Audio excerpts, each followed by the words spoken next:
Olá, amigos e seguidores do canal, bem-vindos. Sábado Lovecraft, dia 8 de fevereiro. Aqui Vitor Machado, do canal Vitor Man, Literatura Fantástica e de Terror. Bem-vindos a todos novos, se inscrever, claro, marcar sininho, aquele troço todo. E aos já antigos, os pedidinhos que estão aqui resumidos nesses desenhos. Bem, depois daquela estreia na quarta-feira do Drácula, né, eu adorei ter relido e começado a narrar esse romance incrível. Mas, bem, hoje é sábado Lovecraft e eu vou a mais uma colaboração. Hoje nós vamos narrar para vocês aqui um conto chamado O Devorador de Fantasmas, uma história compartilhada, escrita em parceria Lovecraft e o Ed Jr., C.M. Ed Jr., que a gente já narrou antes coisas dele, dos dois, né? Narramos os Cinzas e narramos aquele necrofílico, Os Mortos Amados. Bem, quem não leu, quem não ouviu, né, dá uma olhadinha na playlist Lovecraft 2.0, que são as postagens do ano passado e já desse ano, com obras compartilhadas, obras do Círculo Lovecraft e tal. E no ano retrasado nós narramos toda a obra do Lovecraft, né? Para quem gosta é só dar uma olhada na playlist lá. Bem, mas então vamos ao conto propriamente dito, o Devorador de Fantasmas. Essa foi uma obra, a história, a gente até já mencionou o contexto dessas criações dos dois lá nas postagens anteriores. Eles são ambos nascidos em Providence, só se conheceram em 1918 por intermédio da Weird Tales. O Ed Jr. já era um escritor fixo praticamente da revista e o Lovecraft estava correndo atrás de abrir espaço, né?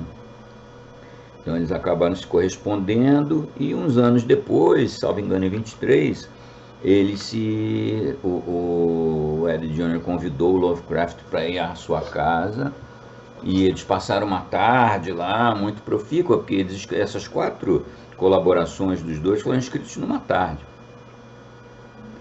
E a gente já narrou 2 aqui, a gente narrou o Mortos, como eu acabei de falar, né, no Mortos Amados e os Cinzas.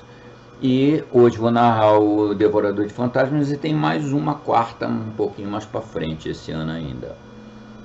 Bom, apesar dessa descrição, eles se reuniram, são amigos, escreveram juntos e tal, na realidade, nesse período aí, início dos anos 20, o Lovecraft ele era frequentemente contratado pela revista, pela Weird Tales, para fazer revisões de textos. Curiosamente, é até bem assim, absurdo um troço desse, mas curiosamente o Lovecraft ganhava mais dinheiro da Weird Tales para fazer essas revisões. Obviamente ele era contactado porque a revista reconhecia o talento dele, mas ele era mais bem pago para revisar esses textos do que para publicar suas próprias criações. Possivelmente porque a revista estava sempre em busca de textos bem pulp, que não era exatamente o tipo de produção do Lovecraft. Ele produzia obras num nível, em termos de qualidade literária, superior. Então isso aí certamente explica isso. O mercado explica tudo, né? Bom, então esse conto foi escrito essa tarde junto pelos dois, porém ele foi remunerado ao Lovecraft como nessa batida de revisão de textos. Então ele foi escrito rapidamente, numa tarde. É um conto simples, pequeno, porém eu acho ele bastante interessante, né? Como vocês sabem, como vocês lembram, a gente costuma sempre falar isso nas introduções das colaborações. Estas tais colaborações, elas variam enormemente, desde uma simples ideia dada por alguém, por um amigo, e transformada em texto quase que totalmente pelo Lovecraft, quanto revisões bem pontuais que o Lovecraft fez, mantendo quase que completamente tanto a ideia quanto o texto em si do amigo. Então tem todos os graus de participação do Lovecraft entre um extremo e outro. Isso a gente já falou várias vezes. Nesse caso aqui, sempre há muita dúvida, porque nem tudo fica muito bem documentado, né? Há quem diga, primeiro, na revista ela saiu foi escrita em 23, mas ela foi publicada em abril de 24 na Weird Tales.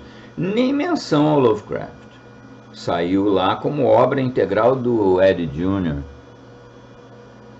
Depois aí foi ficando evidenciado, há inclusive quem diga que é praticamente tudo escrito pelo Lovecraft. Então vocês veem que nem em qual grau entre um extremo e outro se chega a um consenso hoje em dia, e se não chegou até hoje não vai chegar depois, né? Mas há quem diga que é um texto do Lovecraft, que é uma mera ideia do Ed Jr. Eu, particularmente, não sou nenhum grande bibliófilo especialista, mas eu diria que é difícil de achar que o texto é totalmente escrito pelo Lovecraft, por uma simples razão. Se vocês pensarem bem, aqui todo mundo já é doutor em Lovecraft, né? Mas se vocês prestarem atenção, os textos dele têm pouquíssimo diálogo. Esse conto, apesar de pequenininho, ele está cheio de diálogo. É muito mais parecido com um texto do Ed Jr. do que do Lovecraft. Ademais, a temática nada tem de Mito Cthulhu, ela não tem nada de Dreamlands, muito menos. Agora, ela ilustra um aspecto que eu também sempre digo, né? Eu não vou dizer o tipo do horror clássico que aqui é relido pelo Lovecraft, mas ele sempre sai-se com um texto bem original. Eu sempre digo assim, uma história de bruxa do Lovecraft, escrita por ele, não é uma simples história de bruxa, e assim sucessivamente com os outros paradigmas do horror. Hoje tem um, que é a única vez que acontece numa obra do Lovecraft, vocês vão gostar, certo? No mínimo isso aí já é interesse para esse conto. É a leitura que o Lovecraft e o Ed Jr., em algum grau, deram, né, para um paradigma do horror, né, um típico personagem de histórias de horror. A propósito, o título, inclusive, isso é algo que eu gostaria que vocês comentassem. Como é que vocês encaram um título chamado O Devorador de Fantasmas, The Ghost Eater, na história? Eu, sinceramente, acho que isso foi um título escolhido para atrair público para a revista, que é um título chamativo, assim, o Devorador de Fantasmas. Eu não vi nada de ninguém devorando fantasma lá na história, mas pode ser que vocês vejam. E aí, por favor, comentem aqui, que é o mais bacana é essa troca de informações aqui, de opiniões. Bem, então hoje era isso que eu tinha, não tem mais muito o que falar, né? Eu já comentei mais coisas, mais detalhes da vida e da obra do Ed Jr. nas postagens anteriores, e o contexto de colaboração dos dois é o mesmo. É o mesmo que cercou as 4 histórias, e esse acrescido desse aspecto aí da remuneração. Isso é até um tom meio humorístico quase, né? O Lovecraft ganhava mais para revisar esse tipo de obra do que para escrever os clássicos que ele escreveu, veio a escrever no futuro, né? Mas aí também ele começou a receber mais, né? Era isso aí. Mas então tá, divirtam-se com o Devorador de Fantasmas aqui hoje, e não esqueçam, não percam a continuação do Monumental Drácula na quarta-feira que vem. Quem não teve a oportunidade de ouvir a primeira, dá uma olhada lá. Essa segunda postagem, todas as demais, elas não vão ter introdução, só um oi meu no iniciozinho, mas não vai ter introdução. Já teve bastante na primeira, né? Tem introdução e tem comentários ao fim da primeira postagem. Agora, na quarta-feira, então, a gente vai ter o 2º e 3º capítulos do Drácula. Um abraço para todo mundo, saudações, fiquem bem, divirtam-se com o Devorador de Fantasmas, H.P. Lovecraft e C.M. Eddy Jr., 1923, publicado originalmente na Weird Tales em 1924. Até!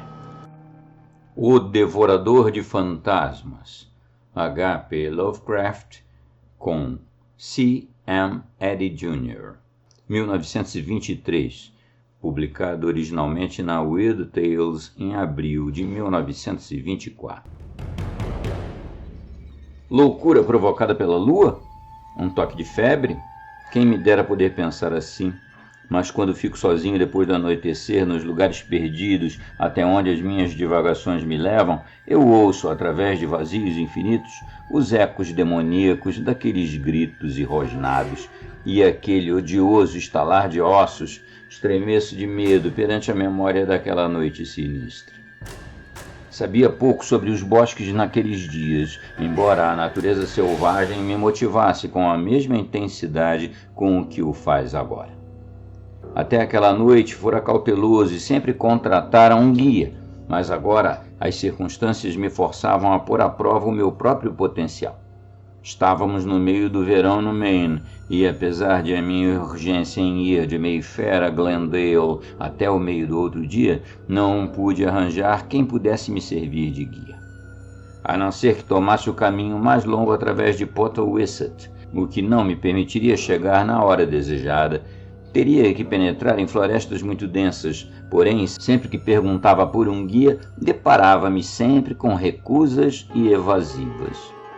Apesar de eu ser um forasteiro, parecia-me estranho que toda a gente me desse desculpas tão esfarrapadas. Havia sempre muitos assuntos importantes para um lugar tão pequeno, e eu sabia que os residentes estavam mentindo. Mas todos eles tinham tarefas inadiáveis, ou pelo menos me disseram que as tinham, e não faziam mais nada senão me assegurarem de que o caminho pelos bosques era muito simples, sempre em direção ao norte, o que não seria nada difícil para um indivíduo tão vigoroso como eu. Desse modo, garantiram-me que se eu começasse o meu percurso bem cedo de manhã, poderia chegar a Glendale antes do pôr do sol e evitar uma noite no relento. Mesmo assim, não suspeitei de nada. A ideia me parecia boa. Resolvi ir sozinho e deixar esses residentes preguiçosos entregues às suas ocupações. Talvez teria tentado mesmo que tivesse sido suspeitas, pois os jovens tendem a ser teimosos, e desde criança que eu sempre rira de superstições e de lendas.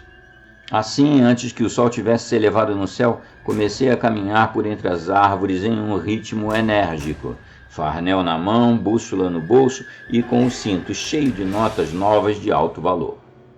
Segundo a distância que me tinham indicado e com base no meu modo de andar, acreditei que poderia chegar a Glendale um pouco depois do entardecer. Mas sabia que, mesmo que tivesse de passar a noite ao ar livre devido a um erro de cálculo, possuía uma grande experiência relacionada com o campismo.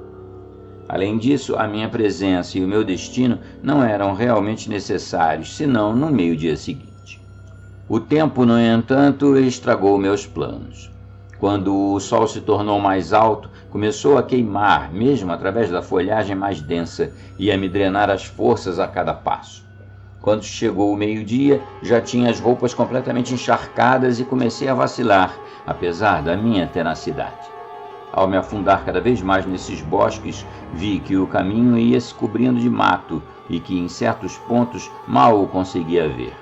Teriam-se passado semanas, talvez meses, desde que alguém passara por esse lugar e eu comecei a pensar se conseguiria, apesar de tudo, fazer o meu percurso no tempo previsto.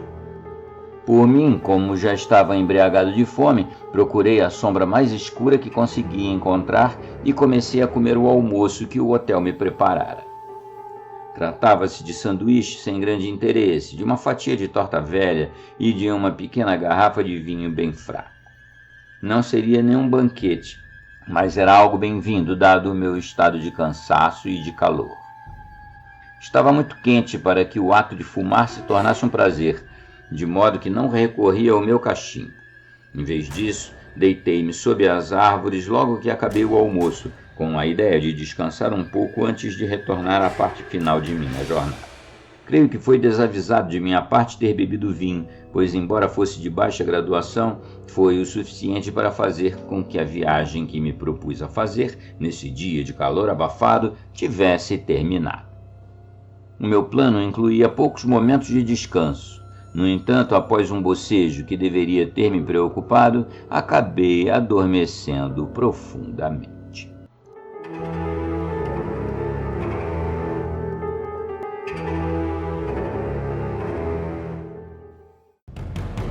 Parte 2.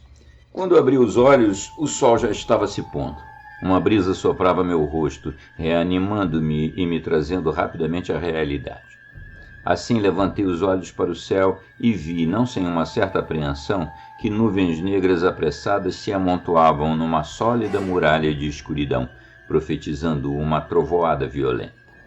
Sabia agora que não poderia chegar a Glendale antes do nascer do dia, mas a hipótese de uma noite nos bosques, a minha primeira noite de acampamento solitário na floresta, tornava-se revoltante sob essas condições extremas. Rapidamente decidi continuar, pelo menos durante algum tempo, na esperança de encontrar abrigo, antes que a tempestade caísse sobre mim. A escuridão se espalhou pelos bosques como um pesado e espesso cobertor. As nuvens baixas se tornaram cada vez mais ameaçadoras, e o vento foi crescendo até se tornar uma verdadeira tempestade. O brilho de um relâmpago distante iluminou o céu, seguido de um trovoar ameaçador que parecia insinuar propósitos malignos. Em seguida senti uma gota de chuva na minha mão estendida, e ainda que continuasse ainda a andar mecanicamente, rendi-me ao inevitável. Momentos mais tarde, vi uma luz numa janela através das árvores escuras. Ansioso por um abrigo, apertei os passos nessa direção. Quem me dera ter dado meia volta e fugido desse lugar. Havia uma espécie de clareira irregular, em cuja extremidade mais distante, negra contra essa antiga arborização, se erguia um imóvel. Estava esperando encontrar um barraco ou uma cabana feita de troncos de madeira, mas fiquei surpreendido quando vislumbrei uma casinha elegante com 2 pisos, onde se revelava um certo bom gosto. De acordo com a arquitetura, parecia ter sido construída há 70 anos, revelando, porém, um estado de conservação resultante da mais atenta e civilizada atenção. Através das vidraças de uma das janelas inferiores brilhava uma luz intensa, e foi nessa direção, estimulado pelas pancadas da chuva grossa, que me apressei pela clareira, batendo com força à porta assim que subi os degraus. Rapidamente respondeu-me uma voz profunda e agradável, que proferiu 2 únicas sílabas. Entre. Ao empurrar a porta destrancada, entrei num salão sombrio iluminado apenas pela luz que jorrava de uma porta aberta à direita, para além da qual se viam paredes cobertas distantes com livros e uma janela iluminada. Ao fechar a porta de entrada, não pude deixar de reparar no odor peculiar que se espalhava pela casa. Tratava-se de um cheiro suave, elusivo, quase indefinível, que de algum modo sugeria a presença de animais. O meu anfitrião, supus, deveria ser um caçador ou conduzir negócios afins nesse local. O homem que falara estava sentado numa espaçosa cadeira ao lado de uma mesa, com um tampo de mármore, com um roupão cinzento envolvendo sua magra figura. A luz da poderosa lâmpada de Argand lhe conferia proeminência às feições, e enquanto ele me observava com curiosidade, comecei a estudá-lo com o mesmo detalhe. Era de boa aparência, com um rosto fino e magro, cabelo comprido, brilhante e liso, muito bem penteado, sobrancelhas regulares que se encontravam num ângulo oblíquo por cima do nariz, orelhas bem desenhadas, bem junto ao crânio, e enormes e expressivos olhos cinzentos, quase luminosos e bem vivos. Quando sorriu para me dar as boas-vindas, reparei nos seus dentes firmes e brancos, e ao estender o braço para me indicar onde me deveria sentar, surpreendeu-me a finura das suas mãos magras, com dedos longos e afilados, cujas unhas amendoadas com tons rosados eram ligeiramente curvas e se encontravam requintadamente arranjadas. Não pude deixar de pensar por qual motivo um homem com sua presença tão cativante teria escolhido uma vida tão reclusa. Desculpe ter vindo incomodá-lo, arrisquei, mas desisti de chegar a Glendale antes do nascer do dia e uma tempestade se aproxima, o que me fez procurar abrigo. E como se para corroborar as minhas palavras, surgiu um vivo clarão, um estrondoso ribombar e o início de uma chuvada torrencial, cujas cordas de água começaram a chicotear as janelas. O meu anfitrião parecia alheio a esse fato e me dirigiu outro sorriso quando respondeu. A sua voz era reconfortante e bem modulada, e o olhar tinha uma calma quase hipnótica. Você é bem-vindo a qualquer hospitalidade que eu possa oferecer, mas temo que não será muita. Tenho uma perna aleijada, de modo que terá de fazer a maior parte por si mesmo. Se sentir fome, encontrará comida suficiente na cozinha, muita comida, e não faça cerimônia. Pareceu-me um vago sotaque estrangeiro na sua voz, embora falasse de modo correto e apropriado. Levantando-se e mostrando assim a sua altura impressionante, foi até a porta com passos largos, porém mancando, e me dei conta dos enormes braços cabeludos que lhe pendiam dos lados, num contraste curioso com suas mãos delicadas. Venha, sugeriu ele.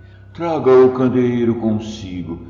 Posso me sentar na cozinha, tal como aqui. Eu o segui pelo corredor até o cômodo ao lado e, acatando as suas ordens, esquadrinhei a lenha empilhada e o armário na parede. Alguns momentos depois, quando o fogo já estava bem aceso, perguntei-lhe se eu não poderia preparar comida para nós dois, algo que ele recusou delicadamente. Está muito quente para comer, disse-me ele. Além disso, já tinha mordido alguma coisa antes de você chegar. Depois de ter lavado a louça da minha refeição solitária, sentei-me por uns instantes para fumar o meu cachimbo com muito agrado. O meu anfitrião me fez algumas perguntas sobre o povoado nas proximidades, mas ficou muito taciturno, logo que percebeu que eu era um forasteiro. Enquanto permanecia calado e pensativo, não pude deixar de sentir que havia algo de estranho nele. Alguma coisa muito sutil que não me parecia humana e que eu não conseguia saber muito bem o que era. Para começar, tinha certeza de que ele me tolerava mais devido a esse intenso temporal do que por uma questão de hospitalidade genuína. Quanto à tempestade, parecia ter passado. Lá fora já começava a ficar mais claro, pois havia uma lua cheia por trás das nuvens e a chuva se transformara em um simples e leve chuvisco. Talvez, pensei então, pudesse retomar a minha jornada apesar de tudo, uma ideia que logo sugeri ao meu anfitrião. É melhor você esperar até amanhã, observou ele. Você me disse que tinha vindo a pé e ainda serão umas boas 3 horas até Glendale. Tenho 2 quartos no andar de cima e não me importaria se ficasse em um deles, se assim lhe convier. Havia uma sinceridade nesse seu convite que pôs de lado quaisquer dúvidas que pudessem ter me assaltado sobre seu acolhimento, tendo então concluído que os seus silêncios talvez se devessem ao longo isolamento a que estava sujeito. Depois de já ter fumado 3 cachimbos, sem dizer uma única palavra, comecei finalmente a bocejar.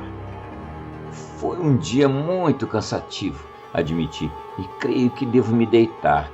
Não sei se sabe, mas quero me levantar ao nascer do sol para seguir o meu caminho. O meu anfitrião fez um gesto em direção à porta, onde eu podia ver o corredor e as escadas. Leve o candeeiro consigo, sugeriu ele. É o único que tenho, mas não me importo de ficar no escuro, acredite. Na maior parte das vezes, quando estou sozinho, nem sequer o acendo. É muito difícil encontrar petróleo para lâmpadas por aqui, e raras são as vezes que vou ao povoado. O seu quarto é o que fica à direita, logo acima das escadas. Assim que peguei no candeeiro, entrei no corredor e lhe dei boa noite. Podia observar os seus olhos brilharem quase como uma fosforescência na sala sem luz de onde acabara de sair. Imediatamente lembrei-me de momentos na selva e dos olhos que às vezes se veem brilhando além do círculo de luz da fogueira do acampamento. Depois me apressei a subir. Logo que cheguei ao 2º piso, ouvi o meu anfitrião mancando pelo corredor até o outro cômodo do andar de baixo e percebi que ele se movia com a facilidade de uma coruja, apesar da escuridão. De fato, ele não precisava do candeeiro. A tempestade já passara e, ao entrar no quarto que me fora destinado, vi tudo bem iluminado pelos raios lunares que se projetavam sobre a cama, vindos de uma janela a sul com as cortinas abertas. Ao apagar o candeeiro e ao deixar esse lugar às escuras, apesar da luz da lua, senti um cheiro forte que se impunha ao do querosene, o odor quase animal que eu notara ao entrar nessa casa. Fui até a janela e a abri de um lado e de outro, respirando o ar puro e refrescante da noite. Quando comecei a me despir, parei quase instantaneamente, lembrando-me do cinto cheio de dinheiro que eu ainda tinha na cintura. Possivelmente, pensei, seria bom que eu não me precipitasse tanto e tivesse mais cuidado, pois ouvira falar em pessoas que se aproveitavam de oportunidades semelhantes para roubar, ou até assassinar, o indivíduo que se encontrasse em seus domínios. Então, arranjando a roupa da cama de maneira que parecesse que havia alguém dormindo nela, sentei-me em uma cadeira no canto mais escuro desse quarto, tendo enchido e acendido meu cachimbo mais uma vez enquanto descansava, mas atento ao que pudesse vir a acontecer.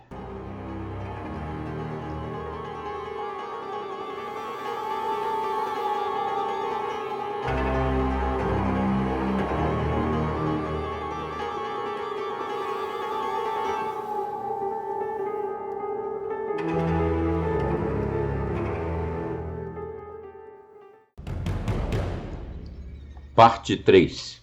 Não fiquei sentado lá por muito tempo, pois os meus ouvidos sensíveis perceberam um som de passos subindo as escadas. Todos os relatos tradicionais de senhorios ladrões me passaram de novo pela cabeça, e depressa me dei conta de que esses passos eram claros, bem audíveis e descuidados, sem qualquer pretensão de descrição, enquanto o meu anfitrião caminhava até o topo das escadas, com um andar calmo de alguém que cocheava. Sacudindo as cinzas do meu cachimbo, coloquei-o no bolso. Em seguida, pegando e empunhando a minha pistola, levantei-me da cadeira, atravessei o quarto nos bicos dos pés e me acocorei num local que a porta aberta ocultaria. Essa se abriu e, à luz do luar, vi entrar um homem que nunca vira antes. Alto, de ombros largos e distinto, com o rosto meio escondido por uma barba bem aparada e o pescoço protegido por uma gola alta e dura de um padrão há muito obsoleto na América.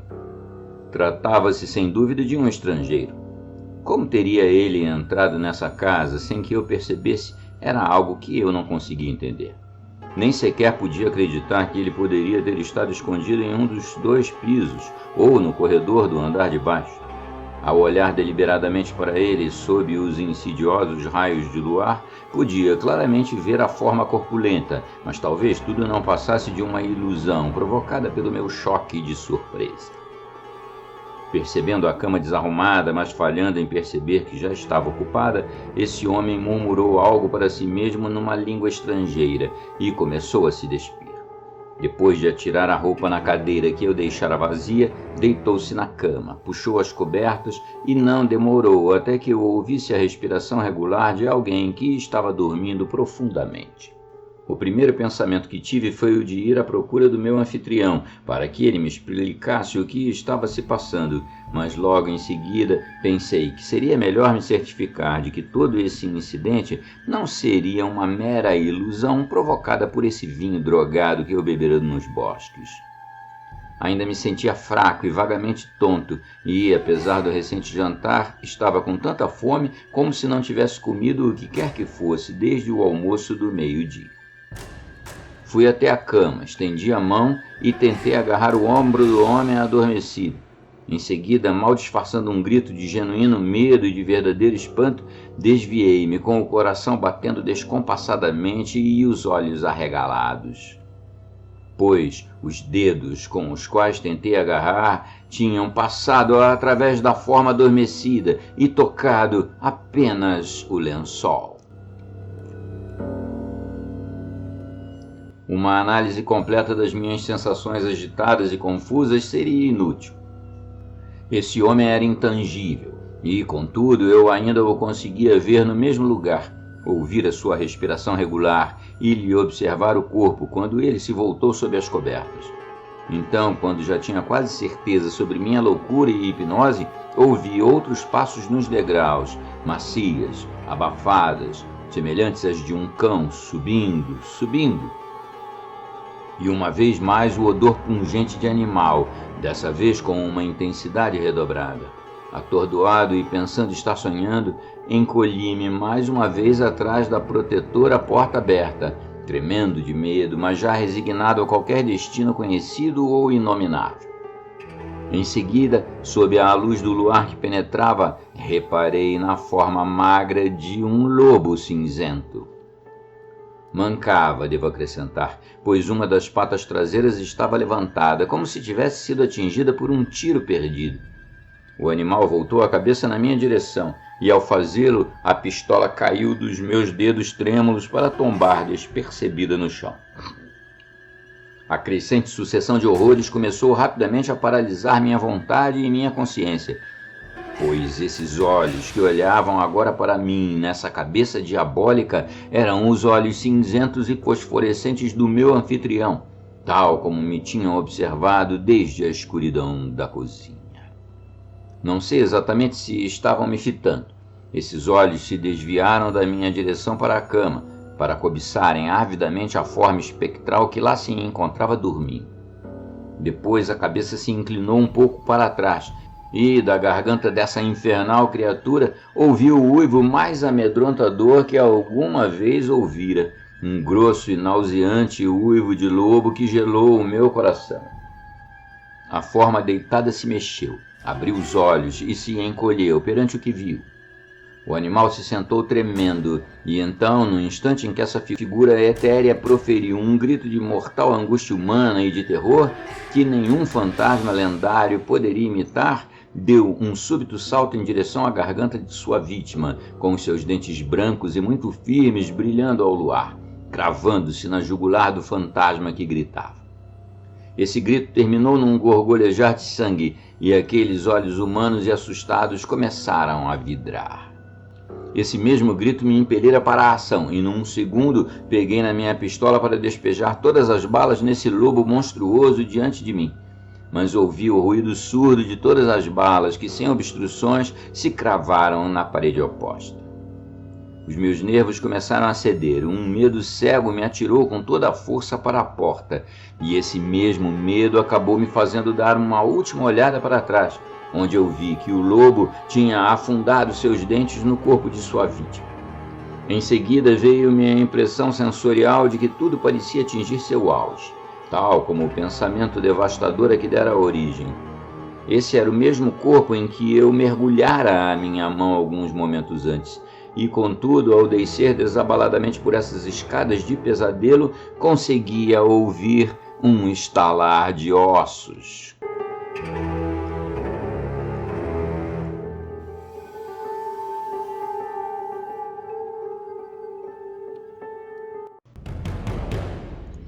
Parte 4.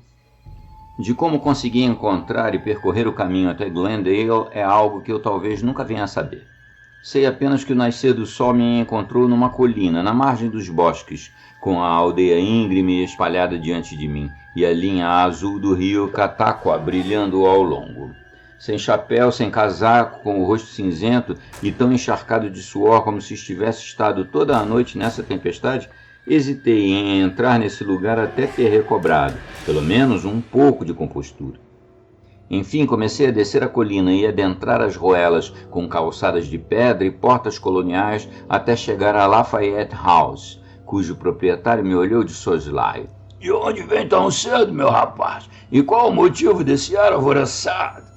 "Vim a pé pelos bosques, desde Mayfair." "Veio pelos bosques do diabo à noite? E sozinho?" O idoso olhou para mim com um ar que alternava entre o horror e a incredulidade. "Por que não?" repliquei. "Não conseguiria ter chegado aqui a tempo através de Potowizard e tinha de estar aqui no mais tardar ao meio-dia." "E na noite passada foi lua cheia. Meu Deus!" Olhou para mim cheio de curiosidade. Será que viu Vassili Ukranikov, o conde? Diga-me, acha que sou tolo? O que está tentando fazer é caçoar de mim? Mas o tom tinha a gravidade da voz de um padre quando ele me respondeu: Você deve ser novo por essas partes, meu rapaz. Se não fosse, já saberia tudo sobre o Bosque do Diabo e sobre a lua cheia, e também sobre Vassili e todo o resto. Não me senti nada irreverente, no entanto, sabia que não deveria parecer muito sério depois dessas últimas observações. Vá em frente. Sei que está doido para me contar. Sou todo ouvidos. Foi quando ele me contou a lenda de um modo seco, despindo-a de toda a vitalidade e de aspectos convincentes, através de uma ausência de cor, detalhe e atmosfera. Porém, para mim não necessitava de qualquer vitalidade ou do lado convincente que qualquer poeta poderia ter dado. Lembrem-se apenas de que eu tinha testemunhado e do fato de eu nunca ter ouvido esse conto senão depois de todo esse acontecimento, e de ter fugido com toda a pressa do terror daqueles ossos fantasmagóricos estalando. Costumava haver alguns russos espalhados entre essas bandas e em Mayfair tinham vindo após uma das muitas questões nihilistas na Rússia. Vassili Ukranikov era um deles. Um homem alto, magro, de boa aparência, com cabelo louro brilhante e de bons modos.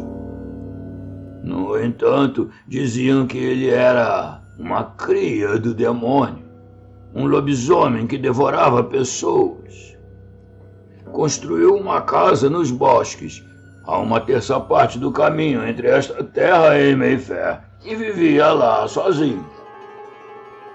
Ocasionalmente, um viajante saía dos bosques com uma história muito esquisita sobre ter sido perseguido por um grande lobo com olhos humanamente brilhantes, como os de Ukranikov. Uma noite, alguém deu um tiro ao acaso nesse lobo, e na vez seguinte que o russo veio até Glendale, estava cocheando. Isso acabou resolvendo o assunto. Já não eram meras suspeitas, mas fatos concretos. Mais tarde, pediu que o conde o viesse visitar, vindo de Mayfair. O nome dele era Fyodor Chernievsky e comprará a velha casa de telhado amansardado no alto da State Street. Todos avisaram o conde, pois ele era um indivíduo muito simpático e um ótimo vizinho, mas ele acabou por afirmar que poderia muito bem cuidar de si. Era uma noite de luar. O conde era um homem destemido como ninguém, e a única coisa que ele fez foi avisar alguns homens que trabalhavam para ele para irem até a casa de Vassili, se ele não aparecesse em tempo decente.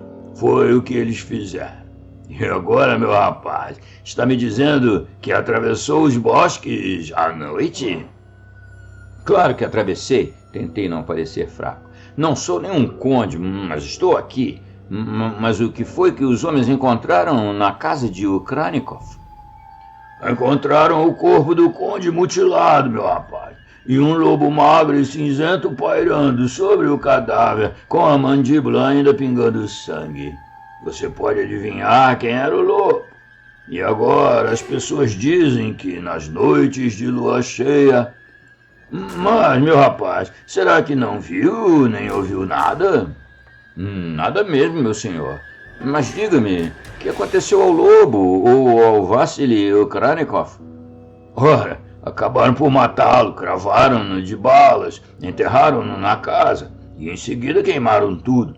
Não sei se você sabe, mas tudo isso que te contei se passou há 60 anos, quando eu ainda era uma criança. Porém, ainda me lembro, como se fosse ontem. Virei as costas com um dar de ombros. Era tudo muito pitoresco e idiota, para não dizer artificial, em plena luz do dia. Porém, às vezes, quando estou sozinho, depois de escurecer em alguns lugares desertos, eu ouço os ecos demoníacos desses gritos, o rosnar e aquele horrível estalar de ossos. Tremo só de lembrar daquela noite assombrada. Fim.